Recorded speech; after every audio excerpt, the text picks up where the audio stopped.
2018 সালে রাতের ভোটে সহযোগিতা করার বিনিময়ে ধানমন্ডিতে ফ্ল্যাট গ্রহণের অভিযোগে 12 জন সাবেক সচিব এবং বিচারকের বিরুদ্ধে অনুসন্ধান শুরু করেছে দুদক। তালিকায় আছেন দুদকের সাবেক 2 কমিশনারও। 2024 সালের 26 মে ভবনটির নির্মাণ কাজ শুরু করে গণপূর্ত মন্ত্রণালয়। ভবনটির বরাদ্দে অনিয়মে চলতি বছরের মে মাসে অভিযান চালায় দুদক। অনিয়মের প্রাথমিক প্রমাণও মেলে।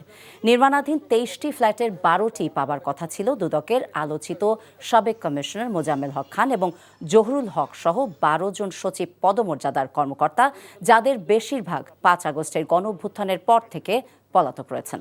এদিকে খুলনা সিটি কর্পোরেশন সাবেক মেয়র তালুকদার আব্দুল খালেক এবং তার স্ত্রীর বিরুদ্ধে মামলা হয়েছে। এদিন দুদকে যান এনসিপির সাবেক নেতা গাজী সালাউদ্দিন তানভীর। তার বিরুদ্ধে তদবির, বাণিজ্য, চাঁদাবাজির মাধ্যমে শত কোটি টাকার অবৈধ সম্পদ অর্জনের অভিযোগে অনুসন্ধান করছে সংস্থাটি। নামে যে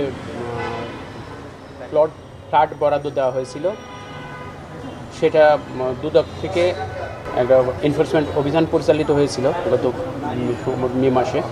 কমিশন সিদ্ধান্ত নিয়েছেন তাদের বিরুদ্ধে ফ্ল্যাট বরাদ্দে যে অনিয়ম হয়েছে কিনা সেই বিষয়গুলো খতিয়ে দেখা। বান্ডেল থাকলে প্রতি সেনমানিতে টাকা বাঁচবে। বিকাশ সেনমানি বান্ডেল কিনে জিতুন প্রতি লেনদেনে।